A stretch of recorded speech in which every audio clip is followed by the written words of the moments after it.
बुद्ध भगवान एक गांव में उपदेश दे रहे थे।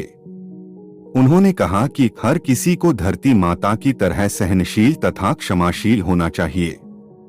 क्रोध ऐसी आग है जिसमें क्रोध करने वाला दूसरों को जलाएगा तथा खुद भी जल जाएगा। सभा में सभी शांति से बुद्ध की वाणी सुन रहे थे, लेकिन वहां स्वभाव से ही अतिक्रोधी एक ऐसा व्यक्ति भी बैठा हुआ था जिसे ये सारी बातें बेतुकी लग रही थी। वह कुछ देर ये सब सुनता रहा, फिर अचानक ही आग बबूला होकर बोलने लगा, तुम पाखंडी हो। बड़ी बड़ी बातें करना यही तुम्हारा काम है। तुम लोगों को भ्रमित कर रहे हो। तुम्हारी ये बातें आज के समय में कोई मायने नहीं रखती हैं। ऐसे कई कटु वचनों सुनकर भी बुद्ध शांत रहे। अपनी बातों से ना तो वह दुखी हुए, ना ही कोई प्रतिक्रिया की। यह देखकर वह व्यक्ति और भी क्रोधित हो गया और उसने बुद्ध के मुंह पर थूककर वहां से चला गया।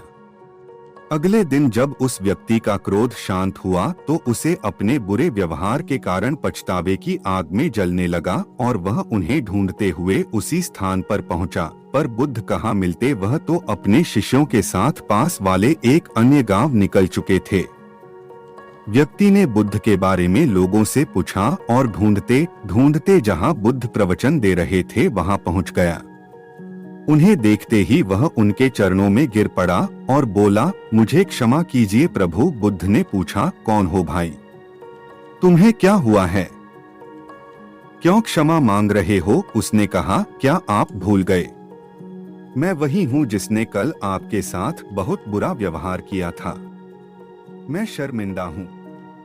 मैं मेरे दुष्ट आचरण की क्षमा याचना करने आया हूँ। भगवान बुद्ध ने प्रेम पूर्वक कहा, बीता हुआ कल तो मैं वही छोड़कर आया गया और तुम अभी भी वही अटके हुए हो। तुम्हें अपनी गलती का आभास हो गया, तुमने पश्चाताप कर लिया, तुम निर्मल हो चुके हो। अब तुम आज में प्रवेश करो। बुरी बातें तथा बुरी घटनाएं याद करते रहने से वर्तमान और भविष्य दोनों बिगड़ते जाते हैं। बीते हुए कल के कारण आज को मत बिगाड़ो। उस व्यक्ति का सारा बोझ उतर गया।